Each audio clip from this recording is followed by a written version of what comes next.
a delay when I start the show now. Weird. Hey, there it is. Hey, good morning, everyone. Welcome to Fuel for Success. This is episode 194, and this is a Tuesday.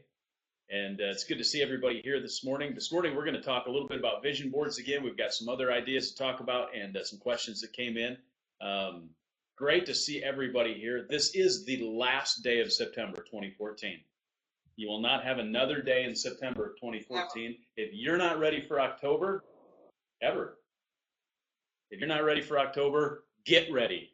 And by the way, October in Minnesota makes us know that God loves us. Buddy, that's how I'm rolling right now. 2015 is already planned out. It's already on my mind here. You know, it's like, wow, I'm not even. So Yeah. you have a physical calendar. I'm going to, hang on, I got to adjust the audio levels here. But you have a physical calendar that you use for some of your scheduling tasks? Everything. Here's why. I do iPad as well, but I like having a physical calendar just like I like having a legal pad. I still like to write with an ink pen, mainly because I like ink pens and I like to write it, you know. So other than that, I keep my schedule on my iPad as well. But there's something about, like, I tell you what I love about this particular calendar is the tabs. All about the tabs. It's all about being able to just jump to right to August or September of 2015. What kind of episode will we be in on that day, 2015? Do you know? Do you know off the top of your head, my friend? I'm hoping that we're going to be interviewing a former president on that day. Come on, I like that, man. Good vision, my friend. Good vision. Hey. Go big or go home, right? That's right. Why not? I'm sure that our viewers would love to hear how, George Bush organizes his day, or how, Bill Clinton spends his time in his health endeavors. Any of those things. So, hey, thanks, Karen. I'm going to pop up my audio here just a little bit. I have to do the same thing, Karen, because sometimes our audio settings don't carry over day to day. Or just speak up! Show a little reflection in your voice!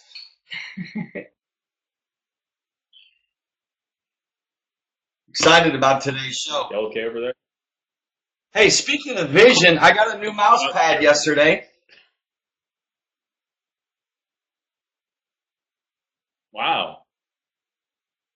I want it so deep in my subconscious mind that that's all I think about is palm trees and water, because that's pretty much that's me. That's what awakens me. That's what going to places like this, my friend. It brings me in a whole new energy, man. So I decided, you know what? I had a black mouse pad. I got tired of looking at it, so I marched right to the office store yesterday, and I found that. I said, "That's me right there. I'm getting that." That's good. You pretty much live in places like that. I do. I'm blessed for that. I'm very blessed for that. Yeah. But there is a big difference between being in your office surrounded by stuff like that and actually being out in stuff like that. Just like I can look out and see amazing hardwoods that are extremely colorful because we're getting close to peak colors for fall. But until I actually walked out yesterday and went down the walking path next to the cornfields and the bean fields and the maples and popples and all those trees, I wasn't actually in it, and experiencing it is where. Powerful revelation. Well, it's like what I'm going through right now. We've had rain every day here. It's sunny, so there's a temptation to say, okay, let's work till 3, 4 in the morning tonight, because I know it's going to rain about 6, and let's go to the beach and enjoy some sunshine. But yet, that's why I have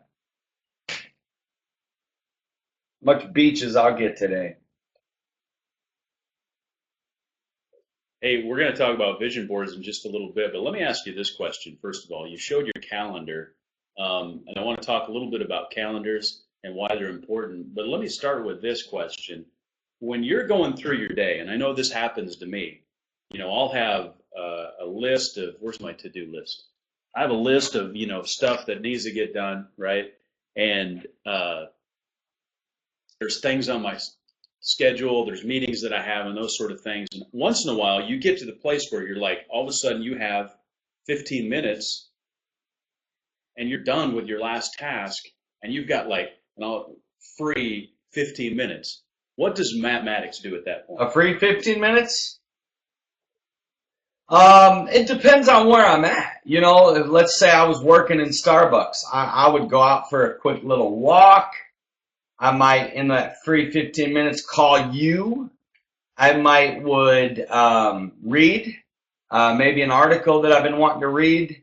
I might just sit there and think. I might write out maybe some thoughts that are on my mind, because I don't think up here. I think on paper. So I put all my thoughts on paper or on my iPad. So, you know, just literally depends where I'm at. If I'm like right here at home, I might go lay by the pool for a minute just to get some sunshine for 15 minutes. I might go make some tea. I might go make a juice. I might return a bunch of text. And this is what we call free time, right? Like we complete a task. Like, you know, what I do is I do 90-minute blocks where I'll like go all in freak mode for 90 minutes. Then I will take about a 15-minute break. And the things that I just shared, it's usually pretty much what I do in those 15 minutes. Sometimes, Mike, believe it or not, I will take an 11-minute nap on my little 15-minute break if I'm feeling a little bit tired, you know. And we know that you and I both believe in the power of an 11-minute nap. What about you? What do you do in your little breaks, man?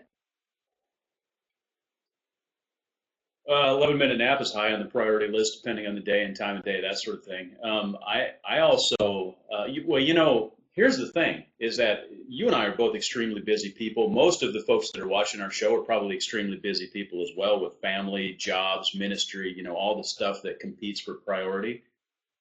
One of the things that I've learned is if I get 15 minutes between appointments when I have, you know, I've got a never-ending pile of stuff to do that I could be working on. But once in a while, I like what you said, where I'll just stop sometimes and I'll just actually put my feet up on the desk and kick back in my chair and just think. Seriously, that's good. Spend that 15 minutes thinking. I do occasionally, you're right, Carol, I do occasionally just go kiss my wife because it's on my whiteboard now, because Al said it relieves stress. So it's on my whiteboard. Kiss your wife. It's one of my items. I will go kiss her. I wish I could put that on my whiteboard.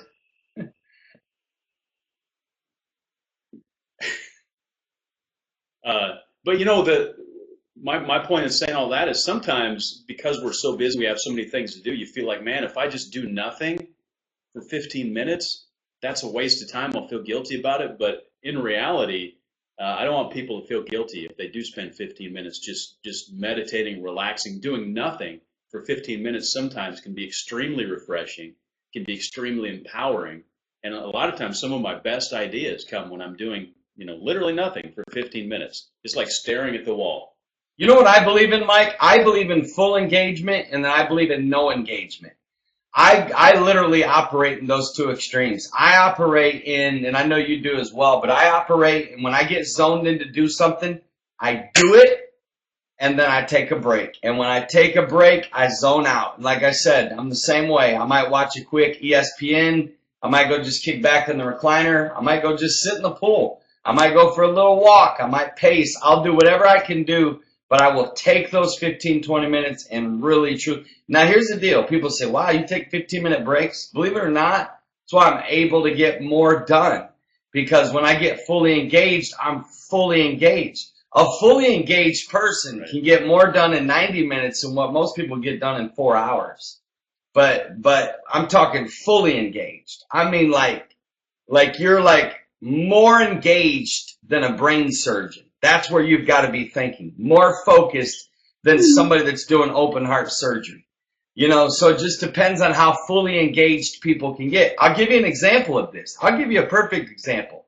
Yesterday, we were in the batting cages at the Stance Doctor doing some training, and Caleb, while he was batting and with the machine doing his reps, he kept like looking at other kids. So I stopped the machine. I walked back to him. I said, Caleb, I'm going to give you a lifelong lesson right here. It's called the power of 100% engagement and focus. I said it's 5 push-ups every time you look outside of this cage at another kid or anything else going on in here. I want you to learn right now the power of focus. When you step in this cage, you're here to train. Okay? It's got to become sacred. It's all about full engagement, focus. I said, now, when you get out of this cage or when you have breaks, because I give them little breaks. But when you're training, I want you to get into a zone. I want you to get so focused. I said, and literally, Mike, let me tell you what happened. His performance in his hitting last night literally increased by about 50 to 60% better. Like when he would hit, then he would just kind of look around at some other kids. Listen, believe it or not, when you allow those kind of distractions to pull you away, sometimes they say when you allow a distraction to happen when you're working, it can take up to 20 to 30 minutes to get re-engaged again. That's why I think that the corporate workplace is a nightmare at the amount of distractions that are taking place in corporate America. It's why I believe Mike and I need to start going into corporate America and training their companies on the power of focus, on how to get more done. See, the people think, well, I worked 8 hours. No, some of you may have clocked in 8 hours, but you didn't work 8 hours. There's a big difference. I believe in less is more. I believe the more focused you are, the more you can be productive. I 100% agree with that. In fact, the last time I worked a quote-unquote corporate job, like in downtown Minneapolis, I remember going probably about 4 weeks. In about 4 weeks' time, actual work that I got accomplished was probably about 10 hours. And it wasn't because I wasn't trying. It was because of the distraction economy that I lived in, that I worked in. And, you know, the cube farm and everybody prairie dogging up, you know, it was kind of funny. Anyway. But I hope people I hope people get, like, that wasn't me being a Hitler to my son or being some kind of brutal father. Right. I was actually teaching him a lesson that would make his performance better, and it did. And he even mentioned it later. He's like, wow, I didn't realize how much I was allowing my mind. I said, yeah, when you train, and be a freak about it and be fierce. Like otherwise it's not training. If you're just in here hitting, I said, you know, you're not going to get listen, study high performers. This is what high performers do. They get into a zone. They get into a rhythm. And I've actually studied high performers. There's actually a book out there. I want to say the title is called The Power of Full Engagement. Probably one of the best books I've read, and I wish more people would read it because it's so true. That when you get fully engaged, your performance goes up and your results go up. And you know what I was thinking of today, Mike? I was thinking of, if I was going to write my next book, the title of it would be one word, and it would be results. Because at the end of the day, everything, every part of our life, it all comes down to results. Everything. Everything comes down to results. And that's so good, Al. And Caleb has the same thing because he's a studier of Derek Jeter, so appreciate that comment there. Anyways, Mike, tell us what else we got going on today, my friend. Well, I want to talk a little bit more about a calendar, but I want to remind everybody, if you've got questions for Matt or myself that you think we can help you with, by all means, type them in the chat box over there. Love the engagement. You can also email them to me, mike@mattmaddox.com. Or text them in at 727-341-5599, and we'd love to get to those questions.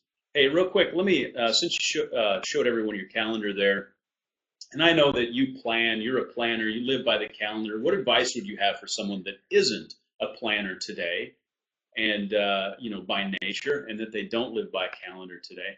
What advice would you give to them? Well, if you're not naturally a planner, that's okay. I mean, you are who you are, but don't accept that. Learn how to plan. Everybody's got to learn. There's some people that are like naturally detail-oriented, that they're planners. Like they plan out everything. You know, they plan out, like I know people that when they go on vacation, they plan exactly what outfit, when they're going to wear it, what time they're going to change. I mean, they know everything. What time they're going to eat, what time they're going to catch the trolley on Thursday, you know, what time they're going to go to bed on Friday. I mean, they're that meticulous about their planning.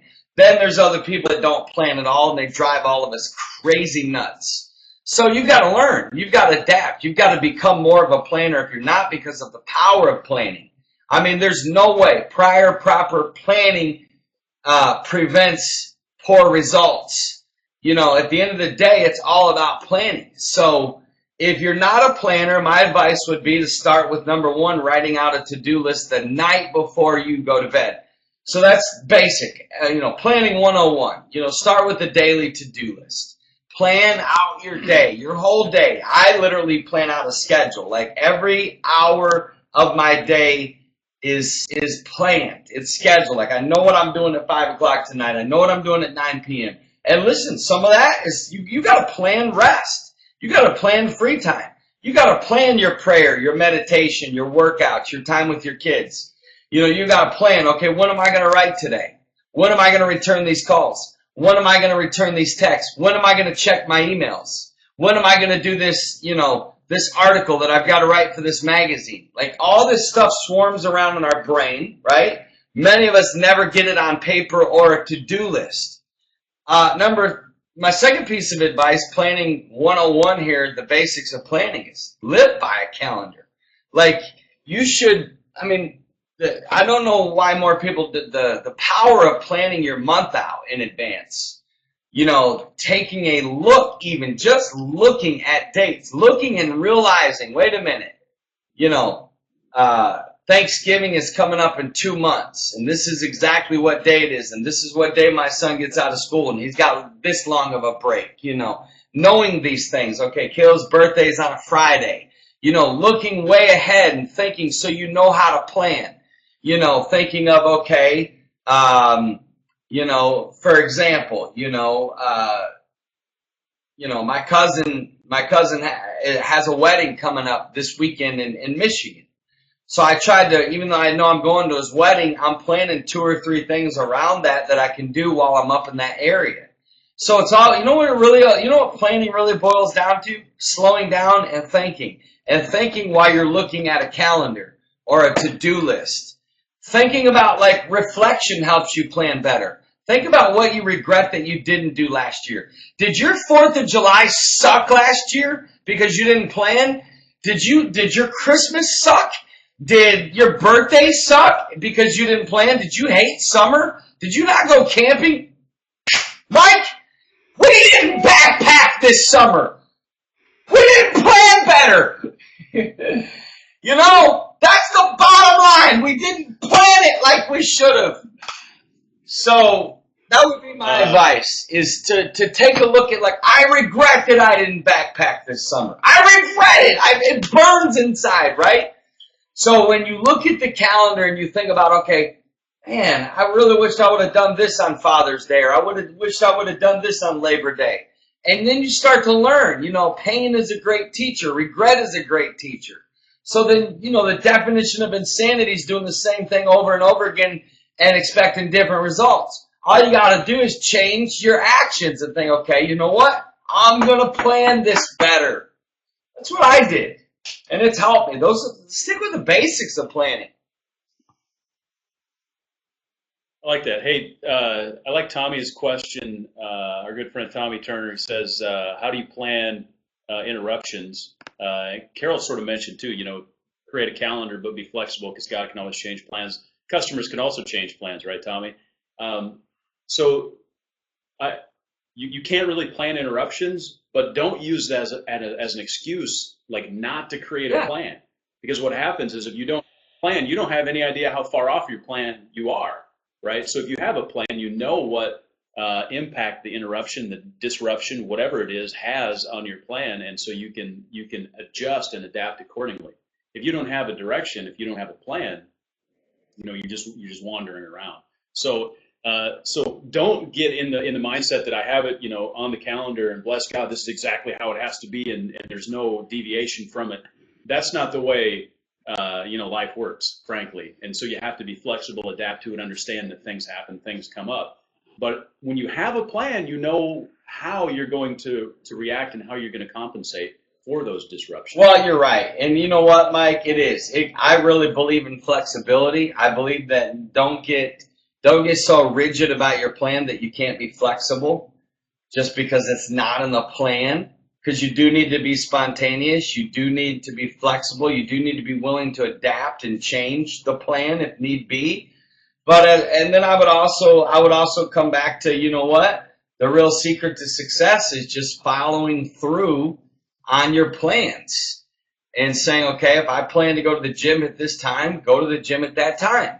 If you plan on, like Yeah. even, okay, speaking of planning, going back to what we talked about yesterday, health and weight loss. Do you know what if someone was to tell me the top 3 real secrets to weight loss, you know what I would tell them? Meal planning. One of the reasons that people are not healthy is because they don't have a plan with their food. And so they eat sporadically, if you don't have a plan of what you're going to eat today for dinner, then around dinner time, it's just so much easier to just grab something rather than something that was thoroughly planned out that's healthy. To eat healthy, you've got a plan for it. How can you juice if you don't have any vegetables in the refrigerator? You got to plan it out. That's why, I use the week. I do a lot of my planning on Sunday nights. I plan my whole week out. I literally plan out my week. I plan out my day. I plan out my month. And really, it's wise to plan out your year. Like, if you're not already looking at 2015 right now, you're behind. Like, you need to be looking at 2015 and starting to at least begin to plan, okay, when am I going to take a break? When am I going to vacation? When am I going to travel? When am I going to do this? When am I going to write that book? When am I going to, reach these goals, and really set goals. When do you want to have that flat stomach? And obviously make it realistic. If you say, I want a flat stomach by next week, I don't know if I can help you there. You know what I'm saying? But you definitely would put it on the calendar, and really set goals to your planning. You know why we didn't go backpacking this summer? Because we didn't think about it till almost April, and by that time it was too late. I mean, that's how important planning is. Calendars are difficult, so you need to figure out stuff in advance. Absolutely plan your year in advance. I think that's a great idea. We need to actually get that on the calendar map. I agree. It is happening next year. It's happening. Do or die. It's happening. It's good. Hey, let's. I'm just laughing at the comments. I know we got a live chick click going on in our chat viewership right now. Thanks to Al. Al, I love you some days. Some days I want to kick you off the show, my friend. We got a whole romance novel going off to the right now. While Mike and I are trying to change the world and do a show, now all the ladies are in this deep romantic it's all good. I get you, Pacey. I'm working that. You ever been walking through the woods and you look up in the tree and there's one of those gray paper wasp nests hanging from the tree, and then there's a stick laying on the ground? I'm the kind of guy who leaves the stick on the ground and keeps walking. Al picks up the stick and whacks the nest. Al does. Fuel for Success would not be Fuel for Success without Al. I don't even know who Al. I don't even know if Al's real. I mean, I was talking to Carol today. I said, I last night before bed, I thought, who's Al? He don't have a picture on his Facebook. He don't have a picture on Fuel for Success. I could bump into Al next week, and I wouldn't even know. Wouldn't even know. In fact, every person we meet that's named Al is like, are you Al? I'm like, Al, give me a hug. If I see somebody at the grocery store named Al, and I go to hug him, and he's like, okay. Sorry. Trying to find Al, that's all. Trying to find out who Al is.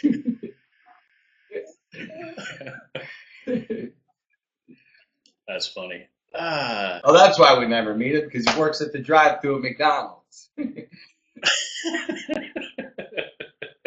Carol, tell him hi next time.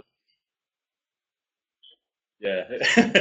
Anyways. Exactly. Well, we got 6 minutes left. So good stuff on planning. Incidentally, I'm playing with produce rubber bands. I love them off the asparagus I had last night for dinner. That's extremely intriguing to me.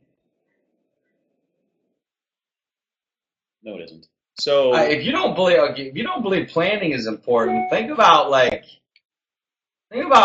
Christmas. Like right now, they're subconsciously getting in our mind by putting up Christmas decorations now, which I'm happy about. sorry, Carol just Carol just did what? yeah She just did something in the house. called Alabroni. Uh, hey, I like Getting Things Done. It's a great book. The only problem is I think because of it now no one ever answers their phone. So Why? Because when you read Getting Things Done. Well, if you read Getting Things Done, one of the things he says is don't answer your phone. Don't let other people, drive how you manage your time. So like in Tommy's case, rather than answering the phone call from the customer, you'd let that go to voicemail. You'd set aside, 20 minutes after lunch or whatever to return phone calls. But then if everybody does that, then you're never going to connect because everyone's just letting their phone call go to voicemail. Oh, is that what that was? I've been living that a long time, man. Carol is a step ahead. Yes, getting things done. Yeah, I'm getting things done. Yeah, I actually Awesome. believe it or not. Hey, The title of my to-do list is a must-be-done list. It's not even a to-do list. Mine is literally called at the top of the page, must-be-done list. And I've purposely tried to make that list very sacred. Like, I really think through before I put something on it because I developed this, gotta be done if it's on that list. You know what I mean? I've tried to keep it sacred. And that's not always easy because sometimes I'll go to put something on it. I'm like, you know what? I'm really not going to do that tomorrow. Even though I know it should be done, I know I'm not going to do it tomorrow. So I don't even put it on the list. Although I have a master list that I keep. I do keep a master list. Literally, everybody should keep a master list of things that got to be done. Every time you think of something, put it on that list and then start to prioritize that list. I was going to say I actually have a cascading system of lists. Like there's the main list, and then I cascade down to my eventual to-do today list. And then you have a list for your list, and then you have reminders for your reminders, right? No, I'm actually not a list maker by nature, so I'm a list making that's not fool. one of the things that I naturally. I'm a list making fool. Yeah. I told Caleb, I said, Caleb, when I die, you're gonna have a lot of fun reading all of my list. You could have a year in the Caribbean, just kicking back, drinking coconut water, and reading my list. Well, like, does he really think he was going to get that done? Hey, one of the things I was going to mention too. What were you thinking with this list here? What was going on up here? Why? He won't even be able to ask me that. I said, you're just going to be left to guess. But he knows I'm borderline up here, so he gets it. Do you put check boxes next to your list items? I don't. I just cross them out. I do both. It depends on what list I have. But yeah, I do. I use Excel spreadsheets, so I always do me a little box that I can put a little check or an X. I like X's better than checks, Pacey, because it looks cleaner when you put X's down rather than just a check. That's one of my, whatever you call OCD ways. Anyways, what other questions do we have today, Mike? We got like a minute and a half left. Let's see if we can rock the world in a minute, man. Well, actually, let me just go back one real quick point that I wanted to make, and it was based on somebody's comment, and I don't remember who it was. But when you're scheduling, creating your schedule, one of the traps that people fall into is filling their calendar and filling their schedule with busyness. And I would caution people that instead of doing that, focus on productivity. Like, what is going to help me accomplish my goals? In other words, have a goal mindset when you're creating your schedule, when you're creating your calendar, rather than just say, oh, yeah, I've got time, so I'm going to put this in here. Say, well, does this thing that I'm thinking about putting in my schedule, does it help me get to where I want to be? Or is it just another thing? And so that's the power of no. That's really, your calendar should drive, okay, am I going to do this or am I not going to do this? Do I have time to do this, and does it help me get to where I want to be? So a calendar doesn't stand on its own. It has to be integrated with your goals and your direction, your vision, all those things. So I just wanted to kind of point that out. So because I've fallen in the trap where I just, I've just packed my schedule and I feel like I'm productive because I'm busy. and I'm doing things constantly, but I'm not actually making progress towards my goal. And as you said, it's all about execution. It's all about results. If there's no results, then what was the point? I just spun my wheels and wasted my time. Right. Listen, Mike, I believe that. I mean, it's like I tell Caleb all the time. They say practice makes perfect. Not true. Perfect practice makes perfect. Like you can go lift weights and actually not grow your muscles. There is a right way to do things. And I really believe that sometimes you're right, Mike. Sometimes we do stuff that maybe looks productive, but it's not. That's a very good point. What were you laughing about, Mike? You've done a few snickerings. Tell me. Oh, Carol might be texting me during the show. Uh-oh. No big deal. Those are always I'm also having texts. fun shooting rubber bands at you. Those are always funny texts. I've had to put my phone on airplane mode during the show just to prevent myself. I've fallen out of my chair a few times on some texts that Carol has sent. Not to mention that now iMessage just pops right up on my computer here, so that makes it tough. Hey, Sanya, I'd like to hear a little bit about John Maxwell's organizing system. I'm a studier of John Maxwell. I like him a lot and really have gleaned a lot from his teachings through the years. So I would love for you to share that one day. Mike, tomorrow we'll be back to talk about spirituality. We meet every single day, Monday through Friday at 9 a.m. Eastern Standard Time. You're always welcome to join us. Please do. Thank you for those that watch live and those that watch on the archives. Thank you as well. It's our goal. This is called Fuel for Success. Fuel for Success is a self-help, motivational, empowering online talk show that brings you teaching, motivation, practical life coaching, inspiration, and that, my friends, is what Fuel for Success is all about.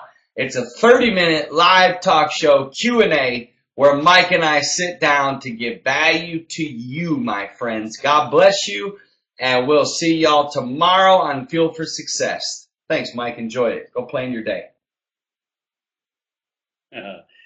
Y'all have an awesome last day of September. Make it memorable. Plan it.